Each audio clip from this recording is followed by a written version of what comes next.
All right, I've got Adrienne. Yeah, thank you. Yeah, I've taught all ages, and I also have two sons like the other lady. And I feel about music like some of you do. It fills a huge part in my heart and soul, frankly. And I find it's like some other person said, I think, it actually, or maybe you said that, it actually helps me shut up the voices in my head. So, and only when I'm by myself, usually, will I put the volume up really loud, but in class, no. And I've taught all ages, like I said. And I sought karaoke music from the Beatles to the Rolling Stones to whomever. Nobody ever complained in my classes either. They said that's why they came. And I taught folks from 20 to 80. And the folks who were older in the nursing home, basically, that I taught, I used, handpicked all my music. And for those people, I used swing music and, instrumental big band, and they dug it. They loved it. They really thought it was the bee's knees, and it like you said, it one size doesn't fit all. So it really gave them an up, it really made them feel good. And some older people don't look at yoga like you would an aerobics class or something like that, in terms of it's too voodoo-y for some people. But if you have that music, suddenly all that taboo-ish thoughts they're having about yoga go away. Okay. Wow. I've used John Mayer, Billy Joel, which is great mood music, I have to say. Karaoke, the one New York kind of mood. It's a beautiful piece. And I actually coordinate it to the pace of the class. Like yeah. I very much, as you use sequencing, is what I use choreographing. Okay. And also I came from a gym background in terms of music was all the time around you in the gyms. My first actual yoga teacher used soft rock and roll and did, like you said, one of your teachers did, well, what would you like to hear? Which is very cool. Yeah. But the other thought I had about, while everybody was talking, the good, the bad, and the other about music, you could try both. And why not incorporate both right in your class? Like maybe during Shavasana, just use your la-la music then, or maybe soft music for the first 5, 6, 7 minutes of class while people are coming in. And then shut it off, whatever works, so I'm just adding that all in, but that's what I have found works. But like you say, it may not work for everyone. So you just be aware of that. But music without words is what I will use in future classes, and see how that makes people feel. If students don't like it, that's something I'm very flexible about changing. I personally have been in all kinds of classes with and without music. I'm fine with any of it. It all works for me. We did have a woman come in from Yogaville. I lived in Charlottesville, Virginia for a while. Went to Gold's for my classes. One time she had a substitute teacher. The woman chanted the whole class, and the class didn't like it. I could feel the vibe of everybody in there like, how did we get her? What happened to our other teacher? Nobody was feeling it. We weren't prepared for it, number one. And number two, we weren't prepared for it. So when she started chanting, everybody was like, whoa, what is this? Her voice was beautiful, but we didn't expect it. We had been doing this soft rock and roll all along, and all of a sudden we had her, whatever. But, you just got to be open-minded and flexible, not only as a teacher, but as a student, and see where it takes you. So that's my 2 cents about it. Thank you. Thanks, Adrienne. All right, so one more question and then I need to move on. So Maureen? Hi, Michelle. Hi. So, outside of teaching yoga, I am also a theater teacher and designer. And in case anyone's wondering, there's some delightful crossovers between theater and yoga. Um, Sanskrit theater, it's real and it's not often taught, and it's beautiful and highly codified. So go look into that at some point. But when we start thinking about using sound and sound design in theater, we are always thinking about it from intention. What is it that I want to achieve? And when I'm working in class and when I'm creating playlists, sometimes I'm doing it pose by pose, depending on how long it takes. But sometimes it's also about the intention of a flow sequence.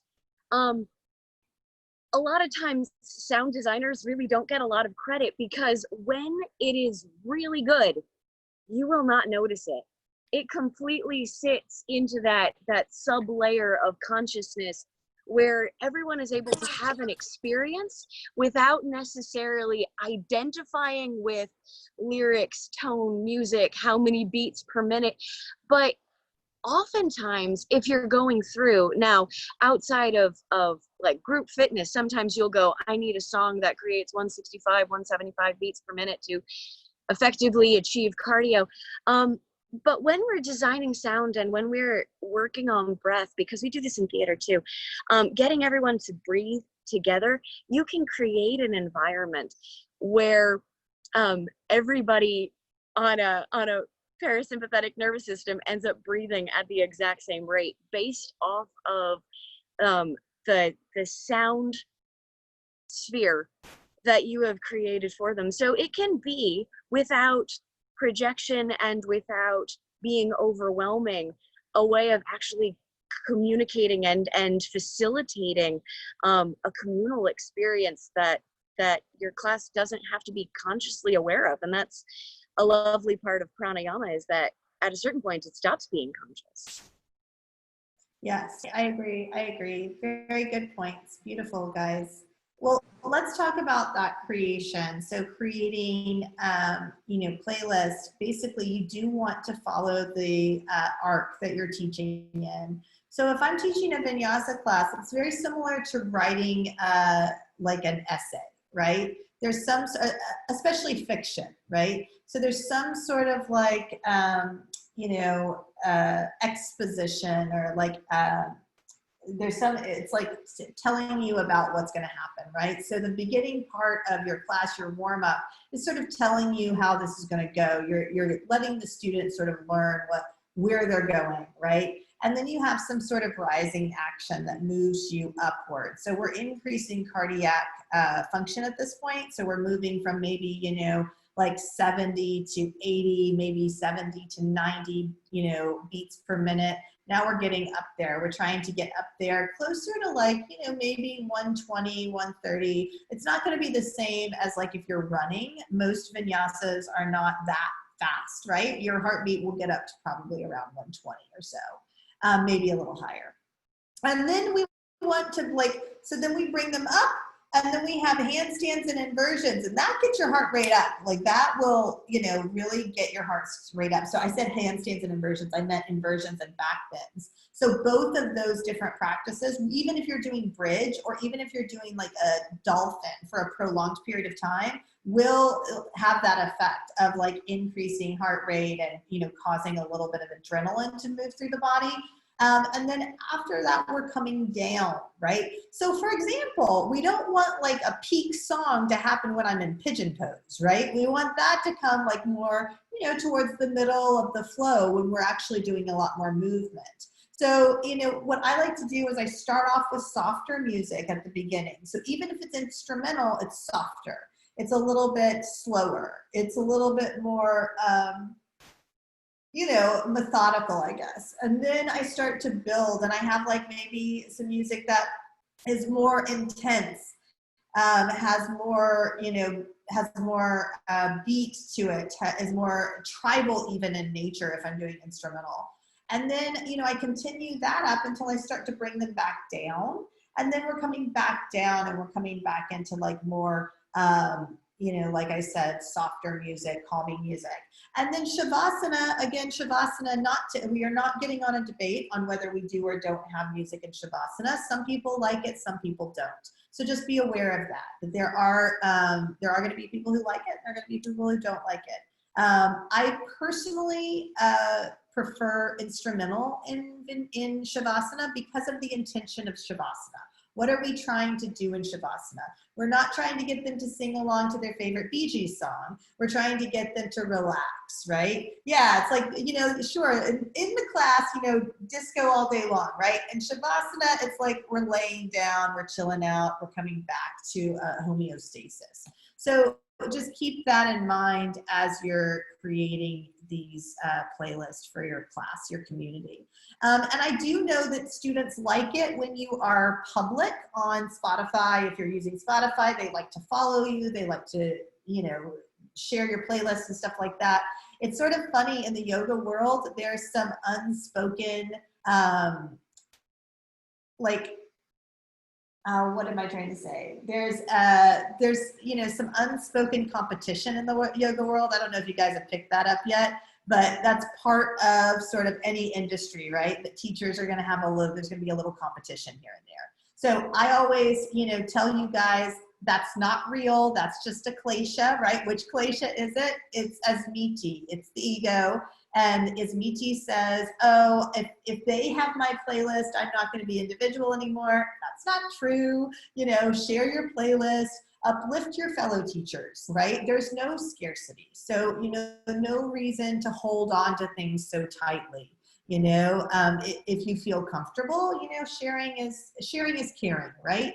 So that's how we do it. Now, if we're doing a yin class, yin is going to be pretty much soft all the way through. Like there's not going to be a peak and a valley, right? With a yin class, it's going to be consistent.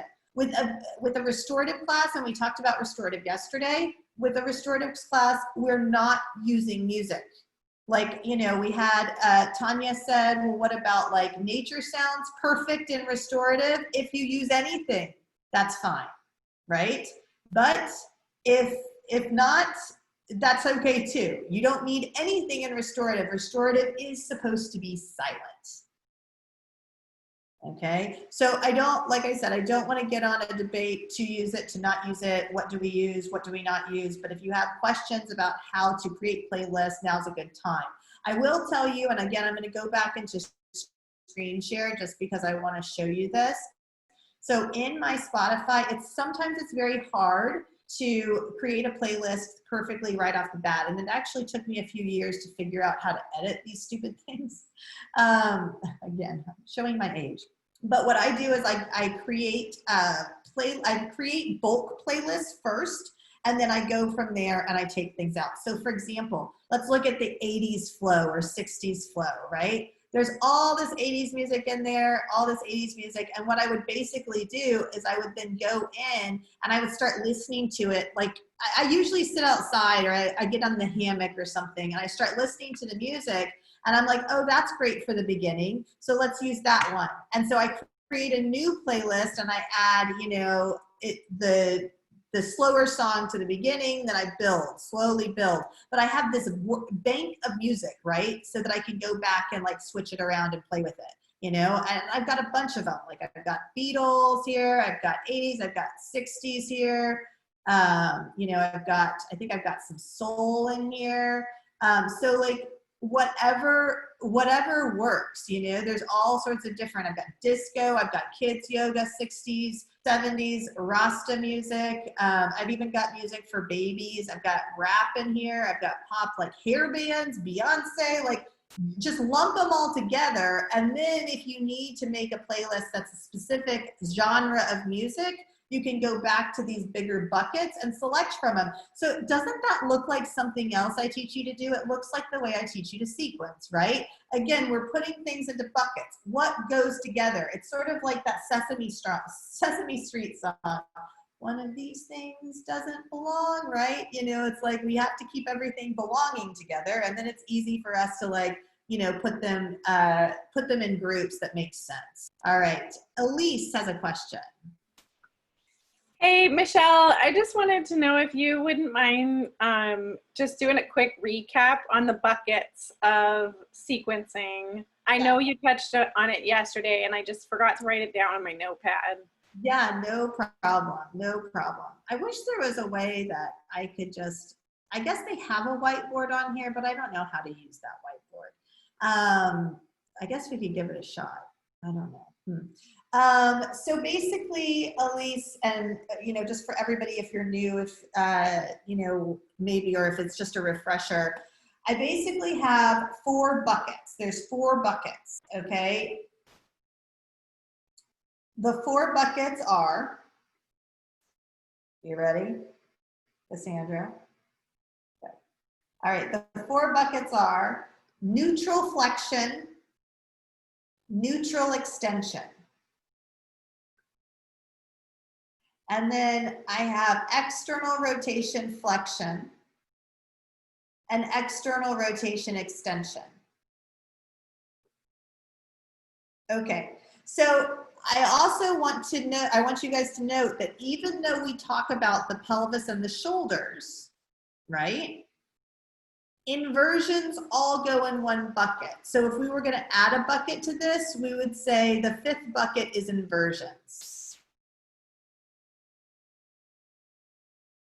Okay? And inversions always have the same movements. They're always the same. It's always going to be external rotation of the upper arm in flexion.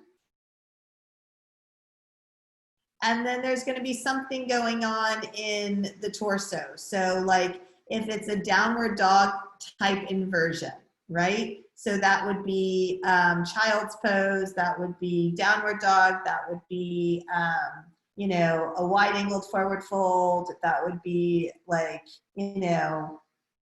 anything like that. The secondary movement is going to be flexion in the hip flexors.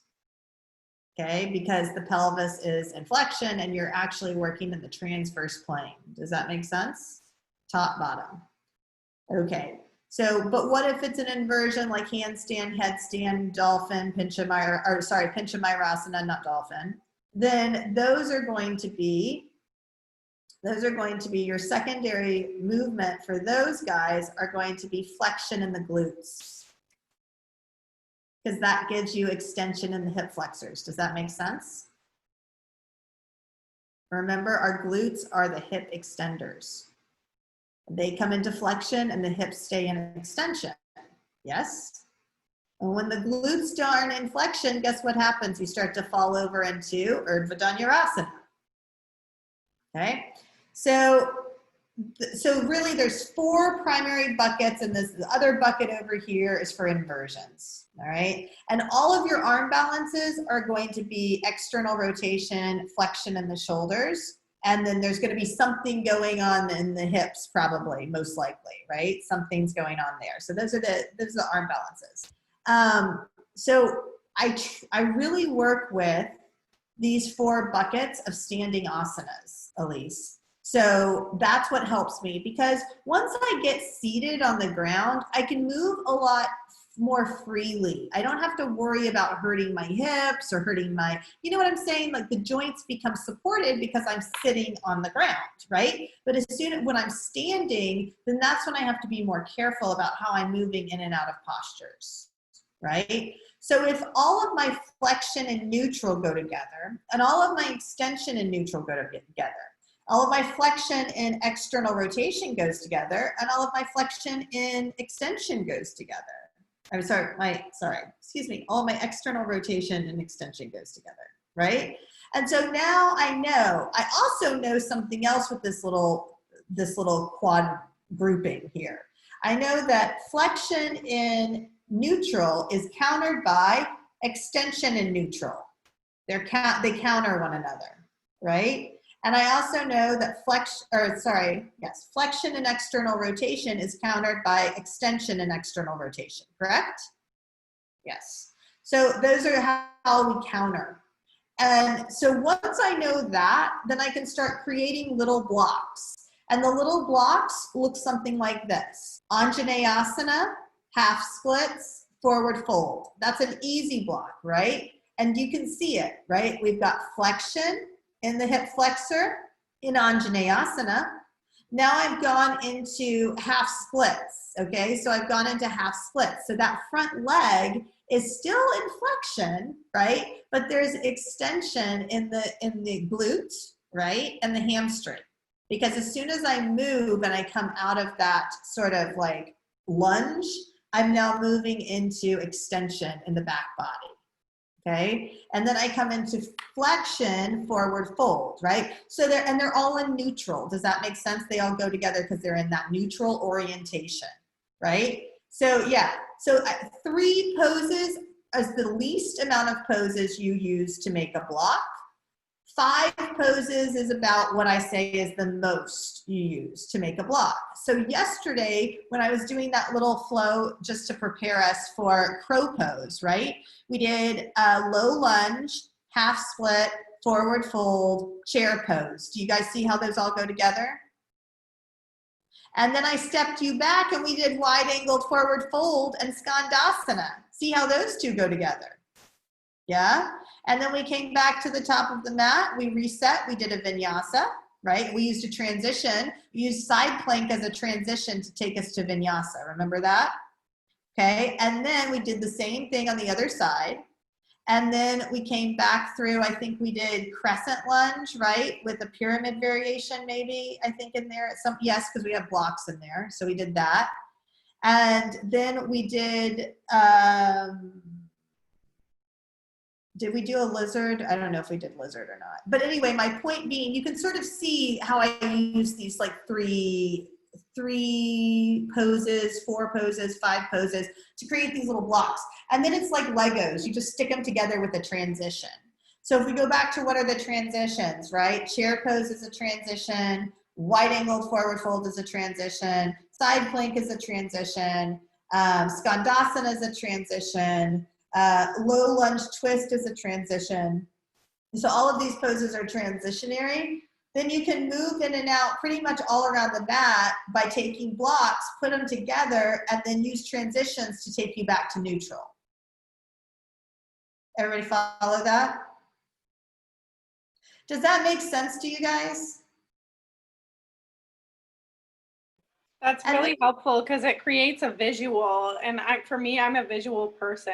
And so when I'm planning sequences, like I need to, especially as a newer teacher, not new to the practice of yoga, but very new of trying to teach it to other people, it's really helpful for me to just have like a quick visual aid that I can pull from and really understand what's happening.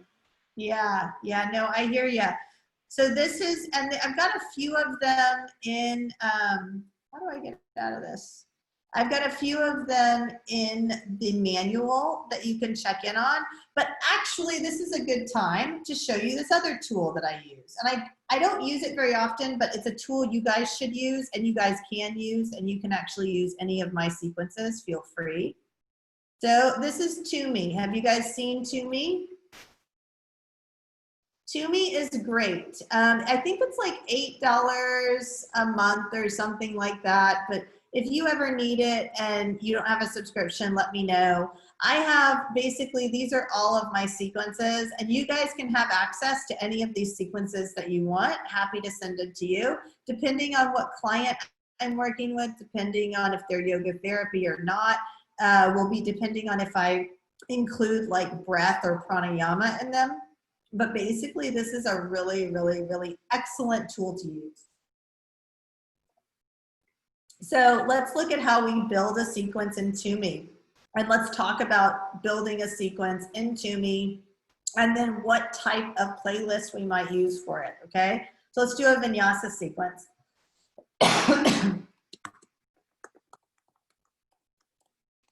Okay, and so, and I can say what type it is. It's a vinyasa sequence. I can say what level, all the things, and now I'm ready to go. Okay, so what I like about To Me is they have an unlimited amount of these little photos, or these little icons rather, of different postures. All these cool different postures and ways to show yoga. So let's just start straight forward. So let's start in child's pose. So you just type in child's pose here and you click on it and it goes in there. So now I can do in my next pose, might be chakra bakasana. Where is it?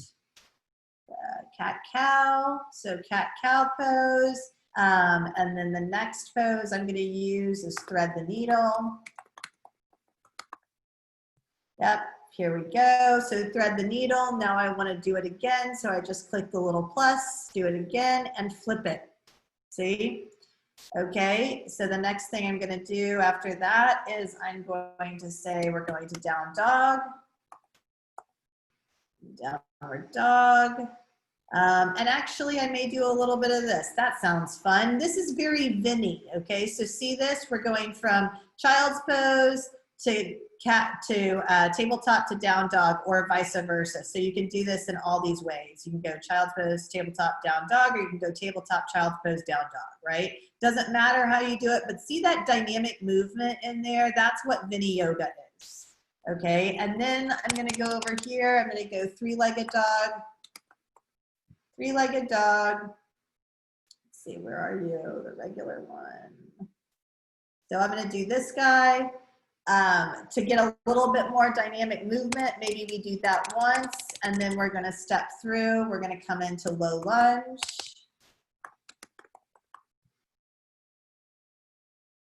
So come into low lunge, Anjaneyasana, and then the next thing we're gonna do is we're gonna do half splits. Now, I really do like teaching half splits like this, and I'm gonna put blocks in there because a lot of people need blocks. I really do like it because it really helps to warm up the body, it helps to warm up the pelvis, and it helps to warm up the shoulders. It really helps to warm up everything when you move in between these two postures.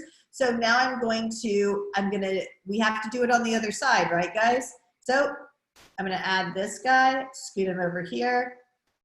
Come on, brother. So I have a question. So you said no more than 5 poses at most in each block? Yes. So I guess, is this like a warm-up and your first sequence? Yeah, let me show you where the blocks are. Would that be helpful? Yeah. These guys are a block right here. Okay, because they're grounded.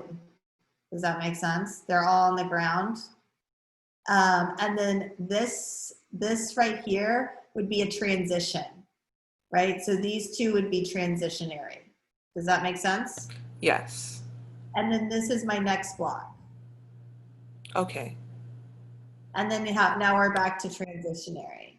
So, and then we're gonna do, hold on, these two. So now we've gotta move, this guy has to come over here. Why is this so hard? Sometimes Tumi gives you problems like this, so just be aware that it does happen. I don't know why it happens like this, but it's sort of annoying. Anyway, you guys get the picture, right? We're sort of what we're doing here. There we go. And then let's move this guy. There. Yep, okay, perfect. Michelle, I have a question. Yes. In regards to Tumi and some of these other tools, do any of them provide the cues that you should say with it, or like a script to kind of go along if this is like your first time teaching? Yep, so yes and no. Hold on, I'm gonna save this draft and I'm actually gonna pick up another one that I've done. Okay, so we're gonna go back to, my, that's fine, whatever. Let's go back to our stuff over here. And where are they? Sequences, my sequences, there we go. So in my sequences, I sometimes do add those. I add them. So like, for example, details and cues. Let's look at cues. So I add them if I'm giving this to a client, but it doesn't come naturally. It doesn't come like, it's not part of Tumi to give you these cues. You have to add them. But it has a place for how many breaths. Are you inhaling first, exhaling? Are you exhaling, inhaling? See? So, you know, like if we're inhaling at cow, we're exhaling at cat, right? And so it gives you places for the cues, but it won't do it automatically for you. Can you print them? Can you like download and print these? Yes, what you do is you go to, let's see, you go to print, and it actually breaks out all the things. Like it breaks out, like, is it a hip opener? How much are abs, low back, neck, psoas, arms? What chakras does Toomey think it's focusing on? Remember, I said this is all up for interpretation, right? What's the level of difficulty, like, you know, body positions, everything. And then you go over here and you say print, and it comes up and it prints. And so you can add, you can tell it to print cues too. On the cues, if you actually go back, it has the reference cues you can click on. It's not like it's all up for interpretation, but it will show you cues that have been saved by other people that allow theirs to be public. So you can see what other people wrote, but it's obviously like you can't verify that they're right. Yeah, here, so this is what she's talking about. It's Mackenzie, right? So clicking on reference cues will tell us what other people have said. Yeah. Like you can't, like, so if you have like forgotten for some reason and just want to kind of like have a refresher, but you can't guarantee that they're right. Look at that. It's in Spanish. That's Spanish, right? I think that's Spanish. That's Italian. That's Italian, Michelle. Guys. Well, that's encouraging though, right? That's great. So yeah, I mean, yeah, you can look at these. These are other people's cues. And oh, look at this. That's awesome. I love this. Thanks for sharing, Mackenzie. I didn't even know this was a feature. Perfect. Perfect, perfect. So that's really useful, guys. And if you ever have questions, I really don't care, like, you know, how far along. It could be 3 years from now. If you have questions, hey, I saw somebody use this cue, Michelle, what do you think about it? Ask me. I'm happy to answer those questions. I want to go back for 1 second. I'm going to pick up another sequence. I'm not going to make you guys sit through me making one, but let's just go ahead and look at another sequence so that we can talk about the different blocks. So this is a vagus nerve trauma-informed class. And so like here we are. So this would be a block. Does everybody see that? That's a block, right? Then we're starting, so we're going from here. So maybe this is a block, right? Because that's a wide-legged forward fold, and then there's a side and a side. So those are what? Axial flexion, then cat-cow. Through these guys is going to be a block. Does that make sense? Those all go together. And then now we're in downward dog's a transition. And now we're going into a low lunge, downward dog, low lunge, downward dog. So this would be like a little transitionary sort of flow here. You could call it a block too. There's nothing wrong with that. It's all this, they all go together, right? And then we've got ragdoll here, ragdoll to forward fold to half lift, right? A couple times. And then we've got mountain pose. So this would be another block, right? We're moving towards standing here. And then this, we're going into now wide-legged forward fold. Again, a transition, right? It's a transitionary posture. And then this would be a block, warrior 1 to warrior 2 to forward fold. So this would be a block.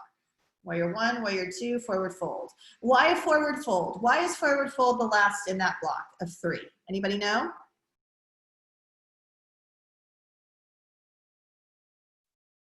Is it the neutral pelvis? Yes, ma'am. It's the neutral pelvis, right? So I can be in warrior 2 and I can easily windmill my hands down, step to the top of the mat. Now I'm in ragdoll, right? Alrighty. So this is this forward fold little like Vinny sort of flow thing here is also like, it's a good transition. It's also a good way to work with breath. Then we go into garland pose or we go into malasana squat. That's just another transition. I actually use Malasana as a transition all the time. It's a good way to get to a seat. Staff pose, forward staff pose. So these are another block. And again, these are smaller, but this is a different sort of type of practice. I don't normally do 2 pose blocks. Then this constructive rest into a mini bridge. Do you see how this bridge is dynamic, right? So lift the pelvis, lift the pelvis on an inhale, on an exhale, lift the arms. Lower the pelvis on an inhale, on an exhale, lower the arms. So it's like, this is a sort of a variation of bridge, and then Shavasana. So you can clearly see those blocks in that particular sequence. There's even more so like in this, well, that was, I don't want to do that one. Core and back strength, you can see it even more here. So look here. So we start in Shavasana, and then we're moving in and out of a bridge pose, and now we do some ab work. So this is sort of like all a block, right? And then we do a supine twist, and then we do more of the ab stuff and a supine twist. So, I mean, you could even actually, this is probably 5 poses, right? That are all one block. That's probably what my intention was. It's been a while since I looked at this one. But 1, 2, 3, 4, 5, does that make sense? And then now we're moving, we're transitioning into tabletop. So now we're on our hands and knees. So 1, 2, 3, 4, 5. Again, there's 5. Do you see it? 1, 2, 3, 4, 5. And they're all tabletop postures, right? They're just different variations. We're doing a bird dog with a little abdominal crunch in there, and then we're doing some hip circles and hip rotations, right? Then we move over here into downward dog as our transitionary pose. And then we're moving through this like sort of, again, like knee to elbow, half, you know, it's like one-legged plank. Then we're back here, and then we're knee to elbow, one-legged plank. So these are all actually a block. Do you see that? It's just, we're doing both sides, right and left, okay? And then we move into here. So now we're lunging. So lunge to like a low lunge to low lunge. And then a runner's lunge to pyramid, and a runner's lunge to pyramid. Do you see that? And that's like another little block, right? And then we've got a vinyasa in here. And this is a variation on vinyasa that's called it's a moon salutation is what a lot of people call this variation. And then we do it on the other side, and then the same moon salutation on the other side. Then we go into this low lunge twist, and we step forward, and we come into chair pose. Then we've got chair pose twist. Then we come back to chair pose. Then we've got chair pose twist on the other side, back to that lunge twist. So can everybody see how this is a block? Does that make sense? And so always coming back to these little blocks, and these little blocks create the bigger sequence. Any questions about that? Does that make sense to you guys? Hi, yeah, I have a question, if that's all right. Yes, absolutely. So within, like, how many blocks kind of on average would you say there are then for an hour class if you're doing 3 to 5 kind of poses? Well, let's count them. Let me count them. So I would say, let's say there's 1 block in warm up, and then there's a block of 5 sun salutations. So normally I do 5 sun salutations. So I'll do like a warm up block and then 5 sun salutations, and that's all my warm up. So that when I say that's going to take me 15 minutes, I'm talking about the cat cow, thread the needle, child's pose sort of thing, right? And then adding on to that, those 5 sun salutations typically takes about 15 minutes. So I'll say, so yeah, so let's do that. So let's say that the sun salutations are a block, the warm-up's a block. Then I have 1, 2 on each leg. And then I have 3, 4 on each leg, and then maybe 5, 6 on each leg. And then maybe I have a combination of those. So maybe I have like another 2 blocks that are combined. It's like usually I'll do the neutral flexion combined with the external rotation flexion. Does that make sense? So we might have done neutral flexion on one leg, external rotation on the other, and then we switch it, right? We do neutral on the other leg, external rotation on the other leg. And so we practice both of these in isolation, and now I'm gonna put them together. So there's 2 blocks together in one little mini sequence. Does that make sense? Yeah, And I guess then that kind of after goes in, sorry, to my other question about the 5 buckets where you talked about neutral flexion, neutral extension, and all of that. So are we choosing one to focus on in each block, or do we get like a couple of each for each block? You can do either way. I don't care if you mix neutral and external rotation in one block, as long as you're not doing it on a standing weight bearing leg. Right, okay, thank you. So you can go from warrior 1 to warrior 2. You can go from a low lunge to warrior 2. You can go from, you can even go from standing splits, float your foot back. Now you're in a runner's lunge, now open up to warrior 2. Totally fine with me, right? And so you can move in and out of external rotation and neutral as long as you're supporting the pelvis. And so after this, then I would do a back bend block. I would do some sort of inversion or arm balancing block, and then I do a cool down block, and then Shavasana. So Shavasana, I'm just gonna put a little pound sign because that's like just static, right? So 1, 2, 3, 4, 5, 6, 7, 8, 9, 10, 11, 12, 13. I would say 13 to 15 small blocks put together gives you an hour class. Great, thank you so much. You're so welcome. Michelle, Yes. What would be maybe an example of something that you could do that like would not support the pelvis? Like what would be like a no, don't do it, quick, inappropriate transition? So that inappropriate transition is standing splits to half moon to standing splits, half moon to dancer, inappropriate, like so inappropriate. Chapasana to dancer, inappropriate. So really those are the only ones that I say are like inappropriate. Now there are some, so there's a studio in Austin and they like to do this thing where they are doing, hold on guys. And let some people in here. Hold on. So there's this studio in Austin and they like to do this thing where you're in warrior 2, and then they go into skandasana. Well, I want you to look at my knee because it's actually, I can't really wrap my brain around why they do this. So here's my knee, and my knee is going to be facing forward. Why? Because my foot is at 45 degrees, okay? So just bear with me and trust me on this. And then now I'm in a warrior 2. When I'm in warrior 2, if you want me to go to skandasana, I can't do that with my back foot turned in. It's not possible. Does that make sense?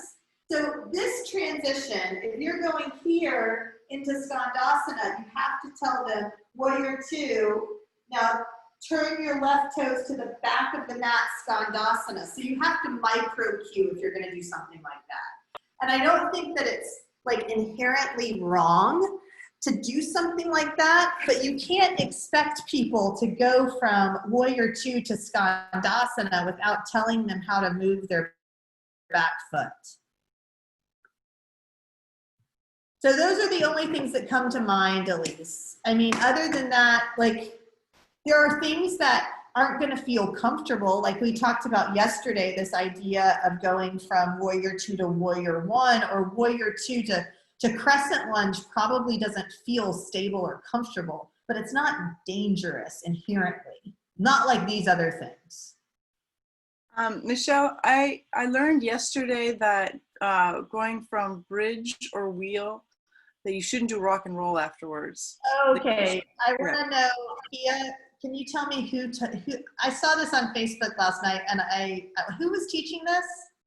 Oh, it was one of the, I forget her name. I can message you what she looked like, but it was one of the instructors when I was doing my sequence for section 7. And it was her feedback after my sequence. So So that's not true, and I'm not sure where they're getting that. And, you know, teachers have been taught a lot of things, and I haven't trained everybody that is. So in order to be a mentor, you have to have gone through our training. But let's say you're mentoring the 300 hour and you didn't come through my 200 hour, then maybe somebody gave you like, there was different methodology in that 200 hour, right? And I don't want to say that that methodology is wrong or bad because I don't know, but I do know something. And I know that rocking and rolling on your spine will not cause a herniated disc after going into extension. It will not cause it. So we have to be very careful with what we say to our students, because then I saw it on Instagram actually, guys, and I was like, oh, it's just too late for me to deal with this right now. Yeah, I put that on my story of like something I learned today, and I tagged MVP. So I'm happy that you saw it, so that you could think about that. Yeah, that's what one of the mentors told me. Yeah. Okay. So where were you going with that, Fia? Sorry, I feel like I stole your thunder. Sorry about that. Oh, no. I just about dangerous transitions. Yeah. So again, there are a lot of factors that go into.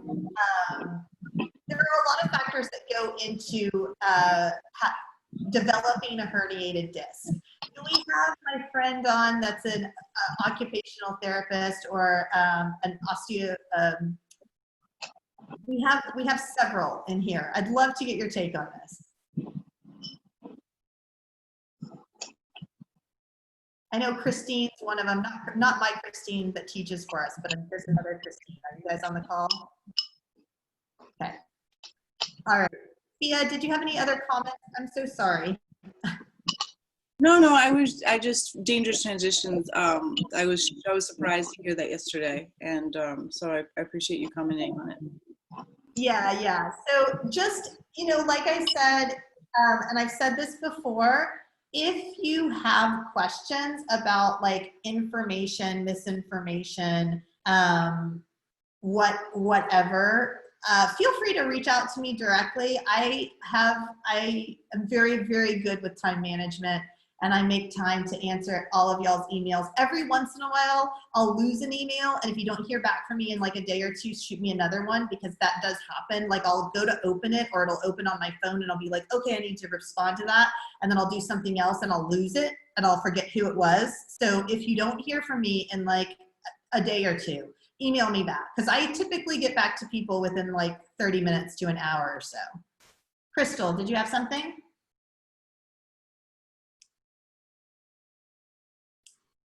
No, did I raise my hand by accident? Oh no, I just thought you had something. Sorry, darling. Okay, any other questions, comments, thoughts? What's your email address? It's michelle@myvinyasapractice.com.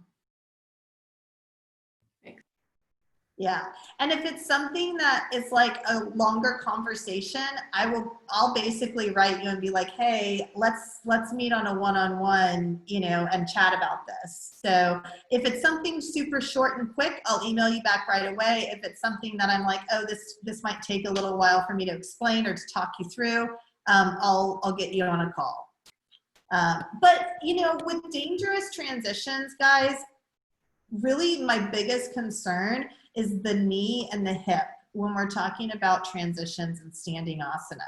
Like, we don't want to do anything that's going to cause unnecessary torque on the knee, or that's going to put unnecessary pressure on the, thank you, Fia. Oh, that's going to put unnecessary pressure on the acetabulum or SI.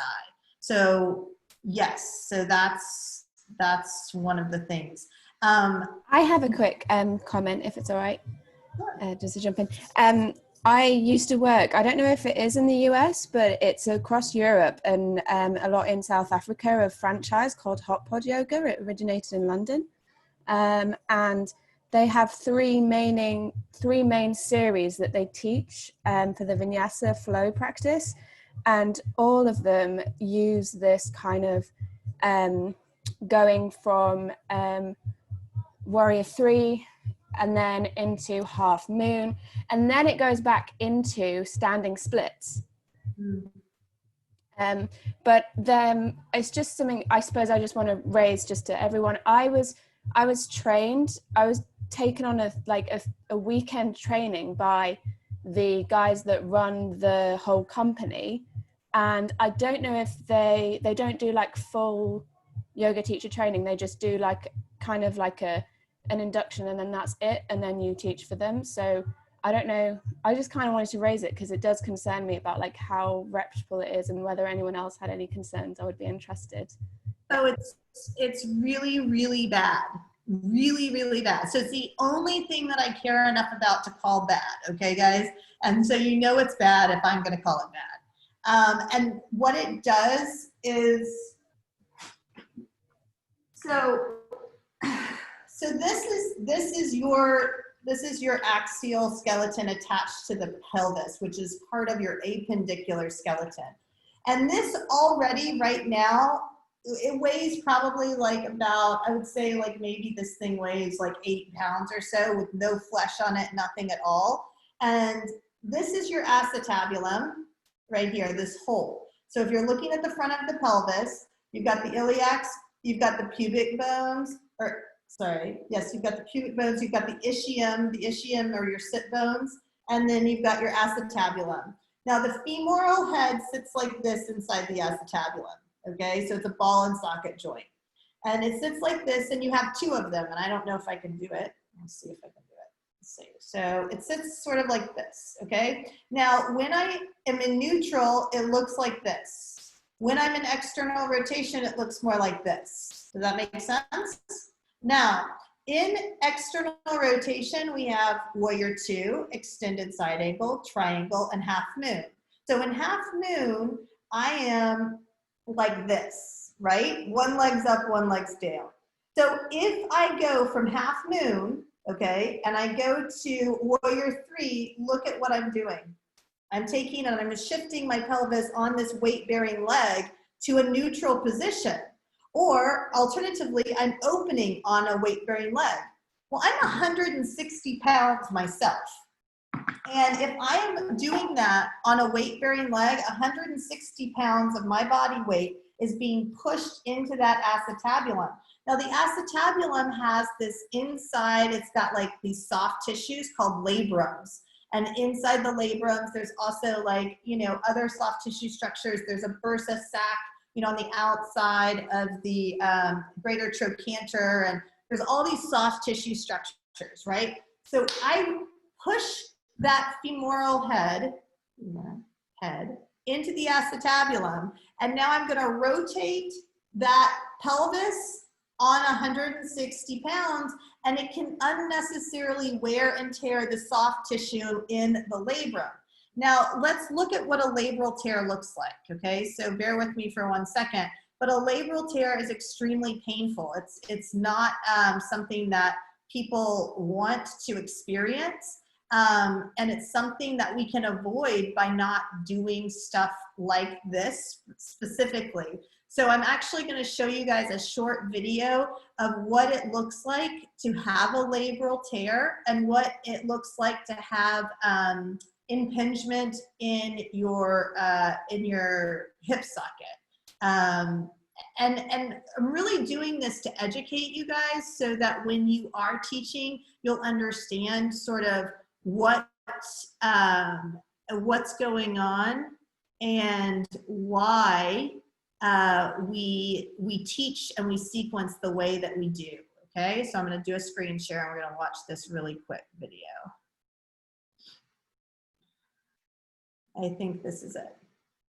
Okay, so here I want you to see, before I even start it, see this stuff inside here is representative of the labrum, and this is the head of the femur, and this is the inside of the acetabulum.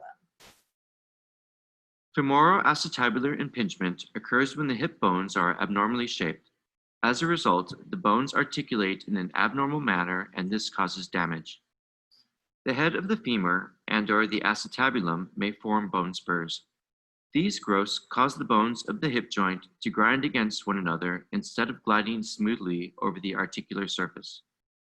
With time, this friction can cause the labrum to tear and the articular cartilage to break down, resulting in pain and a decreased range of movement. This animation shows a particular type of femoroacetabular impingement referred to as pincher type.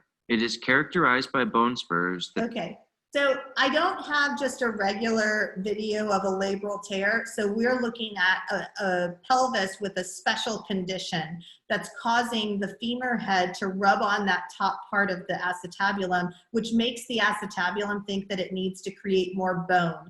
Then it creates a bone spur. And then that's why it further impinges the movement, the range of motion of the femoral head, which causes this. Do you see this? This is a labral tear. Okay, a labral tear, it's not something that's easy to fix, and it's very on the rim painful. of the acetabulum, which can lead the labrum to be crushed under the acetabular rim. Okay, so did that help you guys to see it? Like what's happening? Does that answer your question, Beanie?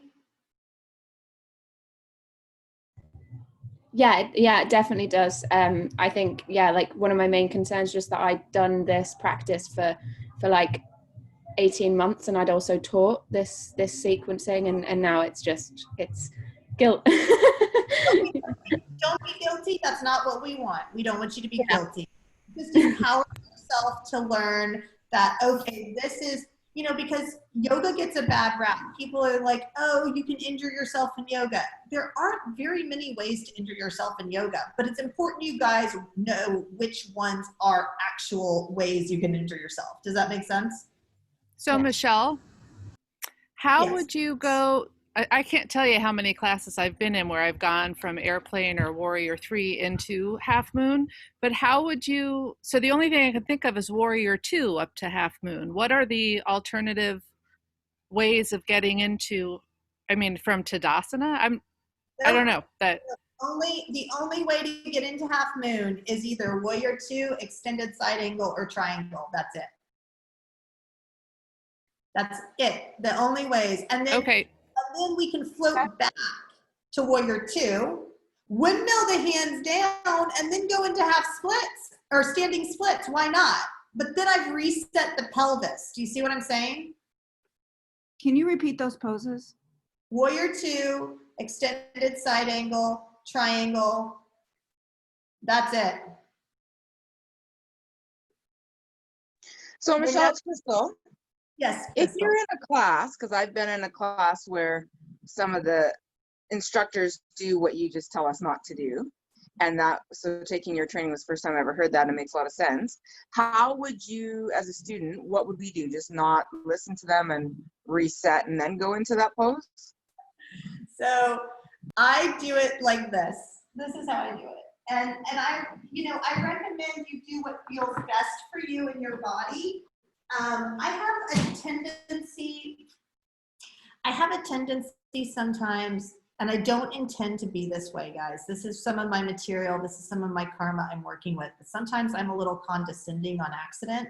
And so that's not my intention ever. So I have to be real careful. I'm not trying to call the teacher out and be like, yeah, you shouldn't be doing this. So I try to be real discreet about it. And this is what I do. So I'm in. So I'm in. Sabi ko lang, pag hindi pa ako full blown ready, walang mangyayari. Yes. All right, so I'm in Warrior 2. They take me into Half Moon. So now I'm in Half Moon. And then they say, standing splits. And I do this. I just come out of it, and then I come back. I windmill my hands, and I come back down. And can you show that again, Michelle? I didn't see the lower part of your body when you were coming down. Like, how did you come out of it? Sure. Let me go to the mat. That'll help you guys. And I love your slippers. Those are awesome. Just saying. Okay, I'm in foot recovery, guys. My feet were horrible. And so I spent the whole COVID time, I've tried to repair my feet. So I'm trying not to walk barefoot because I don't want all the work I've done on these feet to be in vain. All right. So here I am.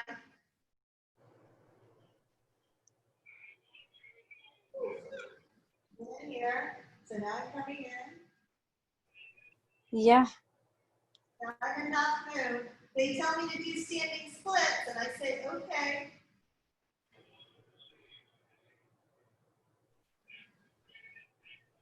Does that make sense? Yes. Yes, thank you. Yes. Thanks, Michelle. It used to really irritate me, guys, I'm going to be honest. And I realized that that was my material.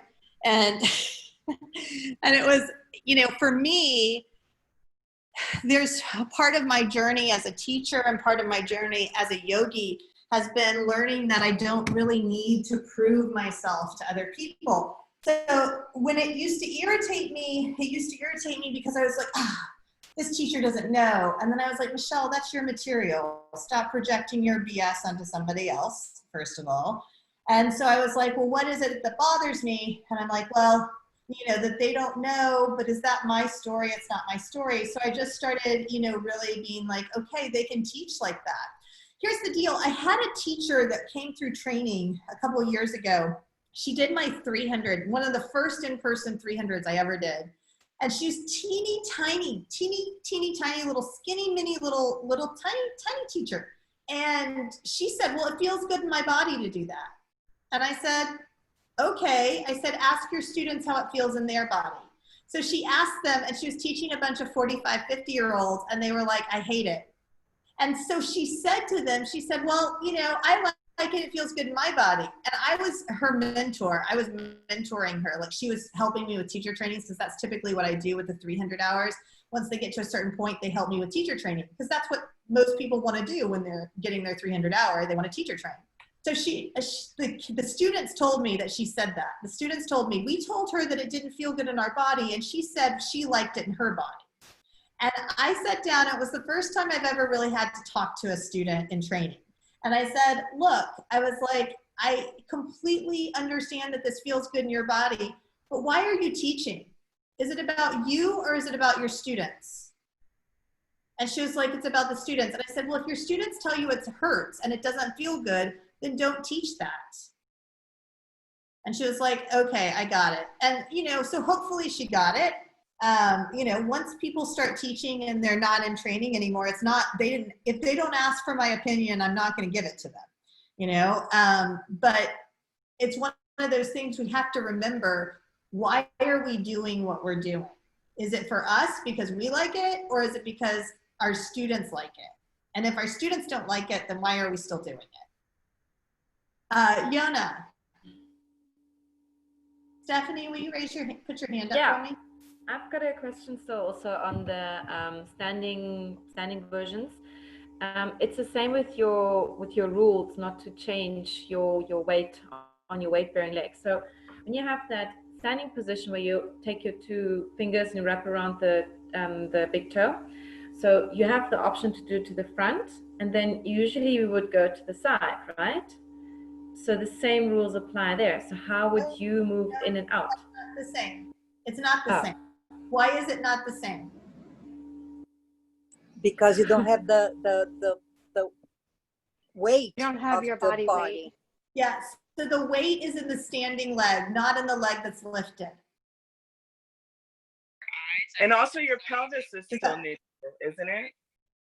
Yeah. So watch, we'll do this. So here I am.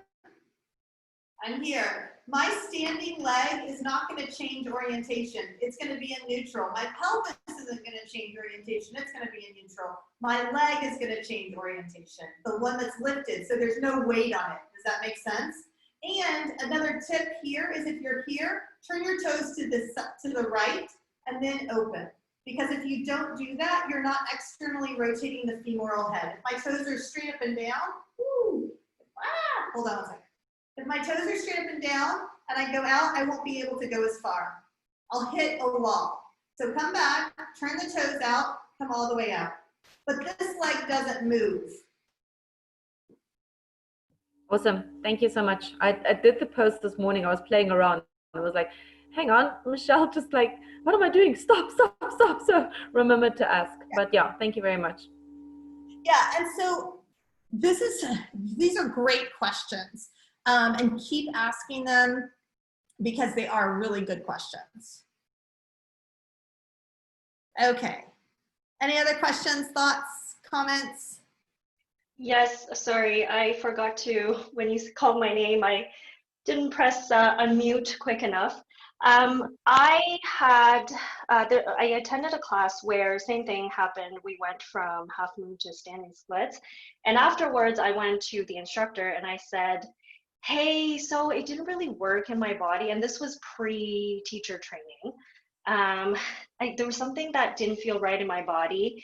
And she didn't exactly say that's your problem, not mine. Kind of like what what happened to your student, where she said, you know, well, it feels good in my body, so that's why I'm teaching it. What, I guess my question is, what way then would you sort of approach, now that we have, you know, we have this knowledge of not doing this, how can you approach that instructor in a projection-free way, I guess, and saying, hey, you know, I know that for you might feel this way, but for me, it's really not cool. Yeah, well, and that's a great question, because my personality comes up and, you know, I could totally see myself saying something like, you know, oh, that's really interesting, you know, so why exactly are you teaching? Like that would probably be something that comes out of my mouth. You know, I do have personality, and I do I mean, I project just like everybody else. I don't want to walk around and make you guys think that I never ever project my opinion or my belief system onto other people. I think typically I catch myself before, and the thought comes into my mind, and I'm like, why the heck are you teaching? And then I'm like, no, Michelle, that's not the way we do this. And then I'm like, oh, that's really interesting, you know, because from my perspective, I would really, I would want to know how my students feel about the practices I'm sharing with them, right? So that would be like a more gentle way to say it, maybe. You know, I struggle with, and this is very much my material, I struggle with wanting to share my knowledge, especially when people are operating from a place of avidya. If you don't understand what the acetabulum is, then you can't really understand why it's not a good thing to do this. So that's a really hard thing. I mean, it's such a hard question, and I'm totally open for you guys sharing, you know, some of what your thoughts would be on this. But you know, I think there's a couple ways you could do it without, you know, acting like a smartass or, you know, trying to like show somebody up, which again, I have to watch. My personality sometimes comes through in that way. But it might be as simple as saying, you know, how do you feel that, what are your thoughts on the way that that affects the acetabulum? And if she looks at you like you've got 6 heads, you know she doesn't really understand what an acetabulum is, and you can just drop it, because you know, you can only meet people where they are, right? And if she doesn't have that knowledge, then she's not going to understand. But if she comes back with, well, you know, I think it brings synovial fluid into the hip joint. Okay, that's a different interpretation. And again, I don't think it's like necessary to argue with people about it. It's just always interesting to see how people rationalize their methods. Does that make sense? I don't even know if that was helpful, you know.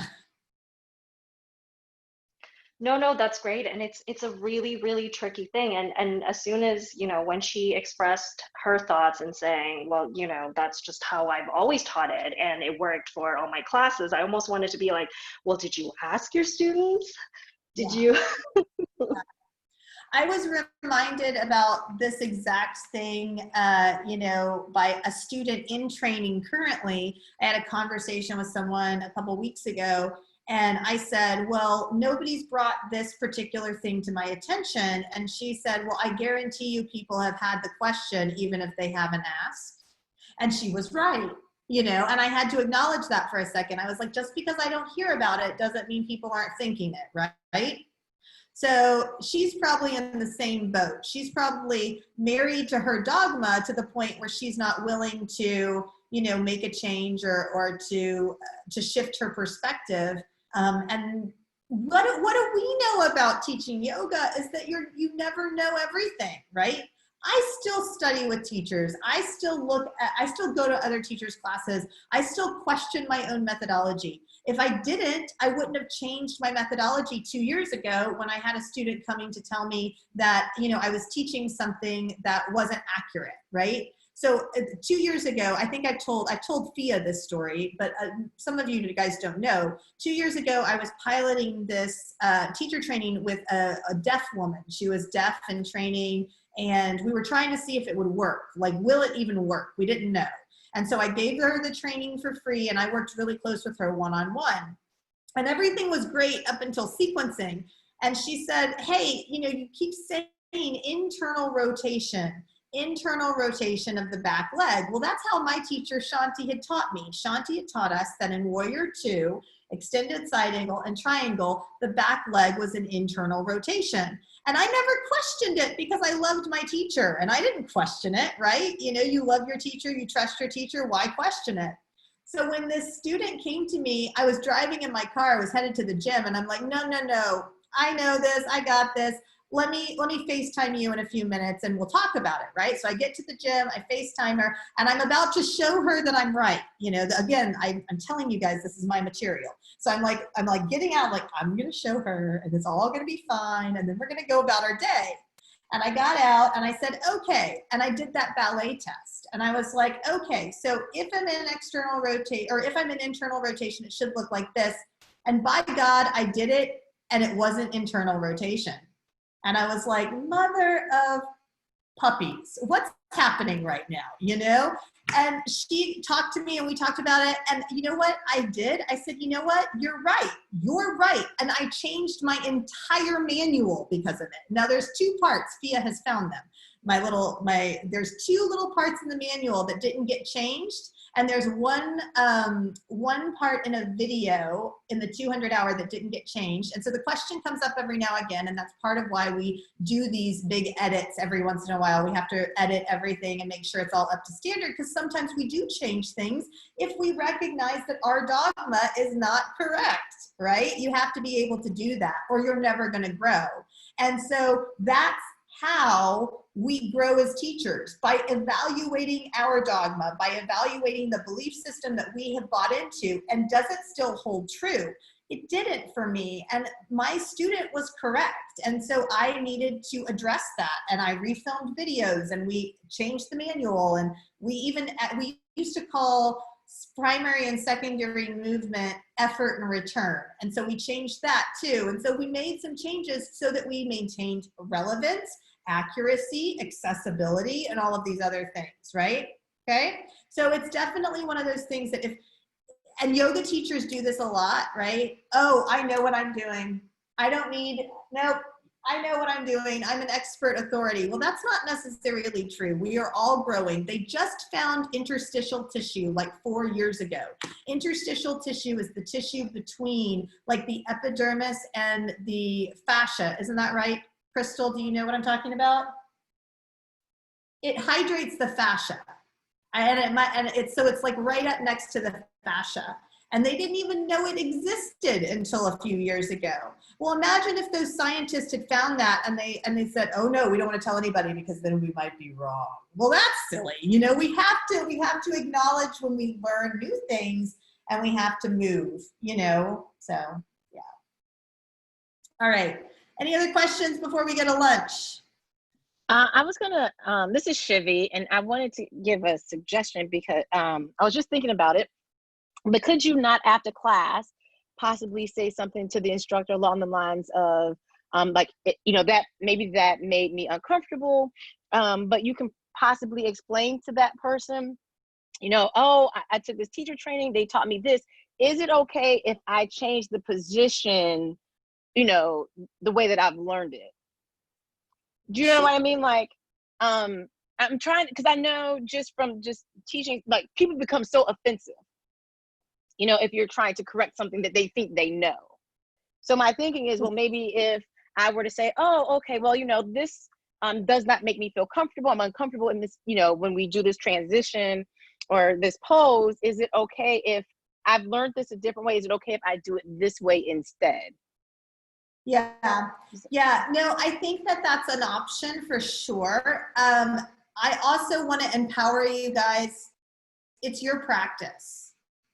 So sure, you can go to the teacher and you can say, hey, I'm going to do it this way, but you don't need to ask for permission.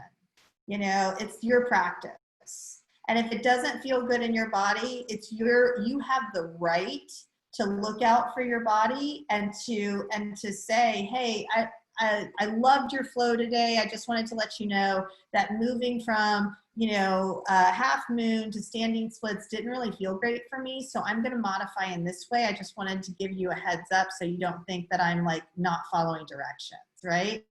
So that's a very compassionate way to do it without making somebody else bad or wrong. I really like that. Thank you for that suggestion. And I will say, with the company I work for, we've been working on a lot of leadership tactics and working with a team. And part of that is not putting people in that defensive mode, like you were talking about. And I think a really great tactic is when you were saying, you know, just ask that question of how do you feel that this transition affects the acetabulum? And then if they look at you weird, then yes, they don't understand it. And the conversation may end there. If they say, well, I don't even know what that is. Do you know, like, what's your thoughts on it? That kind of gauges, are they willing to meet you where you are also? Are they open to learning, like you spoke of with your or the person that you were mentoring when they were talking about the internal rotation? Because some people are open to that, even though they may not know what you're talking about. Yeah, no, thank you for that. And, you know, I go back to what are my values, and accessibility is one of my primary values. It's like the top value that I have. So I'm not accessible if it's my way or the highway. I am not accessible if I am so married to my dogma that I can't see your point of view, you know? And so that's what keeps me in my authentic truth, because accessibility is part of my authenticity. So, but I agree with you. We don't want to start a confrontation. That's sort of why I said yesterday when we were talking about Ujjayi breath, I was like, most people don't know that it's actually a cooling breath, and this is why it is. It's because it causes the body to heat internally, which causes sweat, and sweat is a cooling mechanism of the nervous system, right? And so most people don't look at it that way, and that's totally okay. It's not my job. I'm not on a crusade to change everybody's mind or to make them see it my way. This is just wisdom I'm sharing from my teachers, and my teachers are, you know, are pretty, you know, they have the experience, right? They have the experience in lineage that I believe is important for us to at least consider as we are growing as teachers. I do have to watch it though. I have to watch it because, you know, we sound different in our own heads than we sound to other people, right? Like the way I talk in my head sounds differently to me than when it comes out of my mouth. And sometimes the words I use and the way my tone of my voice is, I can come across a little bit bitchy when I'm not being bitchy, right? So I know that, I recognize that about myself. It's just some inadvertent karma I have to deal with. And so that makes me very cautious of the things that I say. Michelle, oh, sorry. Sorry. I just wanted to share a quick story that kind of touches on all of this, and I was never sure if I handled it very well or not. I'm just outside of Vancouver, Canada, and we're quite a metropolitan city. We've had some fantastic yoga instructors that I've had the pleasure of training with over the years, and just in a class. This is my first time. I'm in the 300 now, but I just finished your 200. I'm loving it. But I've been with some really great people and paid really good attention. And I started working from home a couple of years ago, and so I couldn't go downtown Vancouver anymore. I've tried to find local studios, and I found one, loved it. They closed not too long after, so I kind of I signed up for just a local Gold's Gym, And so sometimes I think what you're talking about is their training. Like we have in Canada here, apparently, something like a 75-hour yoga training. And it's for, I guess, just fitness training. And so then they can offer yoga classes as well. And so the yoga class I started going to at Gold's, the instructor, I can't even, I never could shut my brain off. I never could. Her transitions, for lack of a better word, just were terrible. I literally laughed out loud. Like I giggled out loud a couple times thinking, how? When she was trying to cue us into a different position, into a different asana. And I'm pretty sure a couple of times during my time there, the word hate came into my head. And I came home and I would say, never in all my years of doing yoga has the word hate ever entered my mind before this class. And some of the things, I had no idea how to approach her.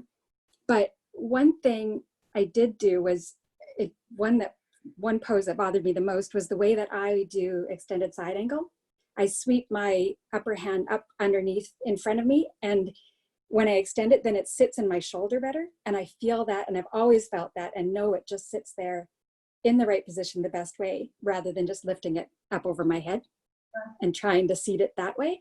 And so, and then of course, turning my pinky finger down towards the floor.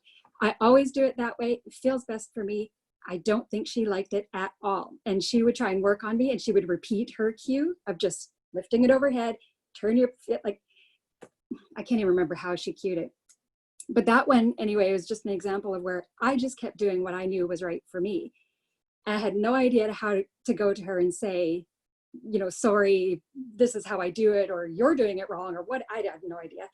But eventually I noticed that I think she went off one weekend and looked into it because she actually started doing it in the class. And I thought that was just one little way, maybe I made a change in the way that she was doing, just old habits probably, or the way she had learned.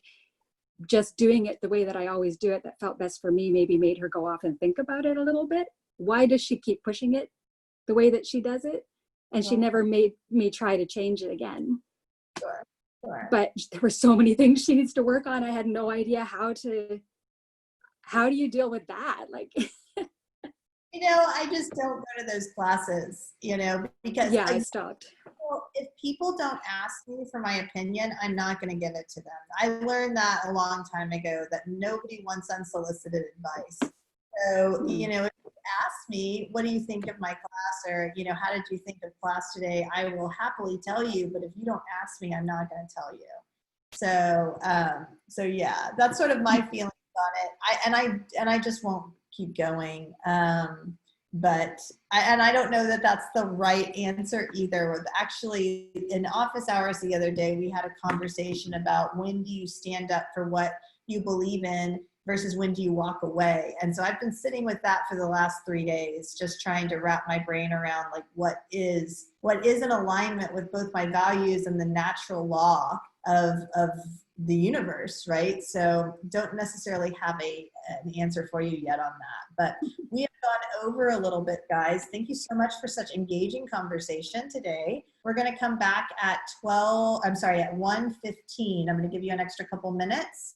1:15 we'll be back in here, and then hopefully we will get through all of the rest of the content we have for today. So I'll see you then. Thank you.